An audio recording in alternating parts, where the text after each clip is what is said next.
Hi everyone and welcome to today's video. I am back. It's been a while, but I'm here making videos for you once again to teach you what you need to know about money.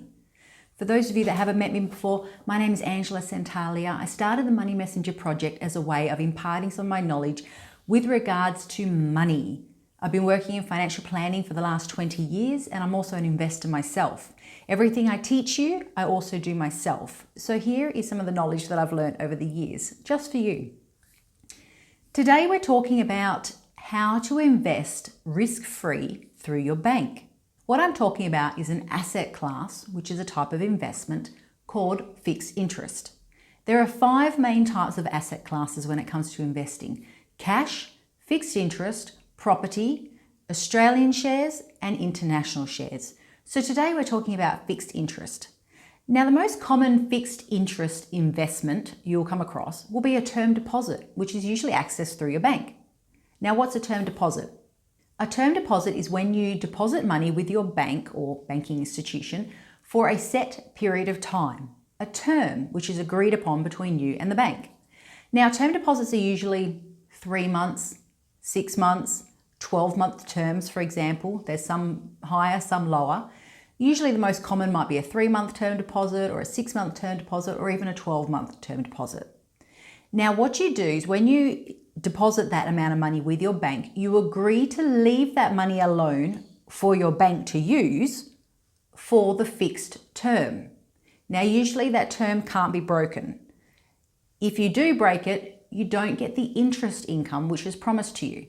Now, the reason people invest in term deposits is because the interest used to be, or should be, quite a lot higher than a regular bank account. There's also security when it comes to a term deposit. They're a relatively defensive investment, we call it. So they're not one that you're likely to lose your money.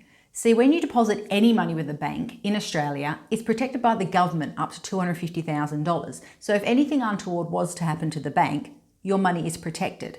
There's also another measure of investment. Because it's an income producing investment, it generally doesn't go up and down with volatility like you would experience with shares or property, for example. So term deposits are a safe investment. They're a defensive investment. They're for someone with low risk or someone that wants to diversify their portfolio and add some low risk investments. They also can be a great way of starting out your investment journey because it teaches discipline.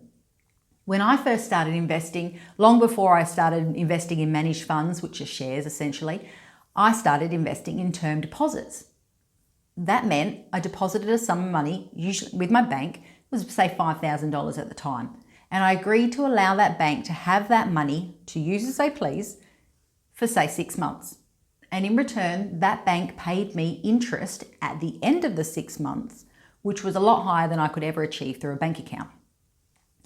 That meant I had to leave the money alone for say 6 months or whatever the term was. And it taught me discipline. In other words, how to leave an investment alone for the period that you intended it to be left for. That way, you complete the investment, you make the money that you were intending on making, and you move on to something else. So with term deposits these days, the negative with term deposits is that the interest rates aren't that high anymore. Right now we have a fairly low interest rate economy in Australia, which means that interest rates are fairly low and dropping. That means that interest rates that are paid from term deposits are nowhere near as high as they used to be. So in effect, when interest rates are high, like mortgage interest rates, for example, term deposit interest rates are also high. Right now, we're experiencing very low mortgage interest rates, which means that term deposit interest rates and bank accounts are also fairly low. So these days, you're not going to get as much interest as you did a few years ago, for example. So I had a look at National Bank today, just as an example of what interest rates are on offer at the moment. NAB is offering a 3-month interest rate of 1.55% per annum. So 1.55% is per year. If you invest for 3 months, you get a 3-month pro rata amount of that. They're offering a 4-month interest rate of 1.75% for a 4-month term deposit. And for a 12-month term deposit, for example, they're offering 1.6% per annum. So if you invest your money, you leave it alone for 12 months, they'll give you 1.6% of that to you as interest income.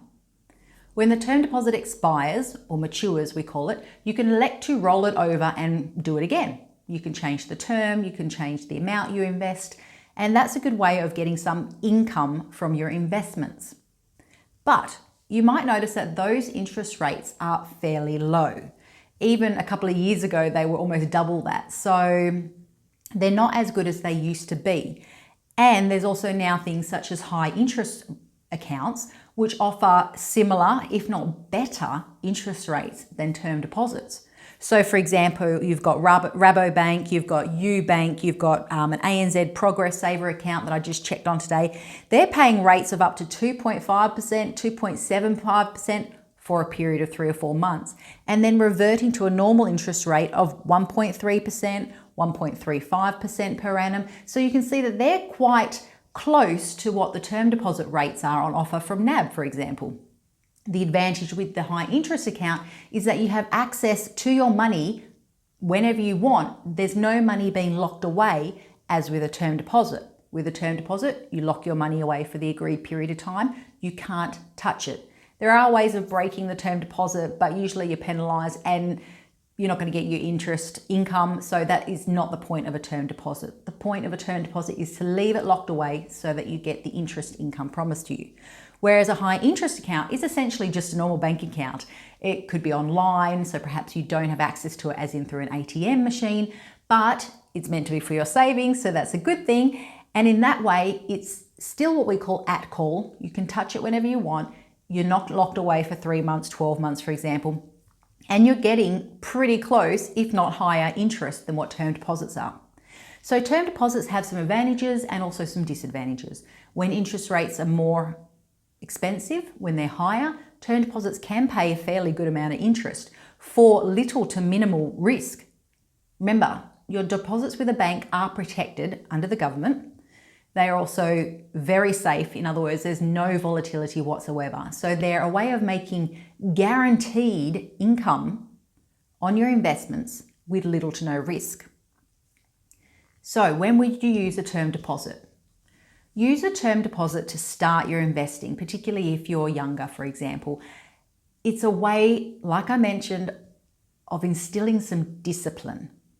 You can't go on to invest in shares, properties, and those other more long-term, volatile investments, which generally also make much higher returns. But you can't go on to invest in those types of asset classes if you don't have discipline. Particularly with investing, it's all about long-term investing. So you need to be disciplined. You need to be able to leave your money untouched. It's no point going and buying shares and then a couple of months later you sell them because you need access to cash, for example, all of a sudden. Investing is long-term. It's something you put at the bottom of the drawer and you forget about it for 5, 6, 7 years. So a term deposit is a great way of practicing that discipline, whether it be for 3 months or 4 months, for example. Go down to your bank, have a chat to them, or on the phone, have a chat to them about what rates are on offer, what the minimum deposit is. Usually it's say about $5,000. And the other conditions are you just need to be over 18 and to have an Australian tax file number. Try it out. Do a term deposit for 3 months. See how you feel about that money being locked away and you can't touch it. Obviously, make sure it's money that you know you're investing for 3 months and you know you cannot touch it, which means you have some other emergency savings on the side for emergencies, or if something happens to your work. You don't want to go and break a term deposit just because all of a sudden you need some money because your washing machine breaks, for example. So try term deposit as an introduction to investing. I find that's a great way to just dip your toe in the water, and then you can move on to bigger and better things once you've been paid your first lot of investment income. After that, there's always ways of depositing money into high interest accounts, shares, properties, whatnot, to really accelerate your growth. But for now, today we talked about term deposits as a risk-free way of making money through your bank. Thanks for joining me today. If you like what you saw, please subscribe to the Money Messenger website, www.moneymessenger.com.au, and you'll find us also on Facebook and Instagram, teaching you what you need to know about money. I'm Angela. I'll see you next time. Thanks. Bye.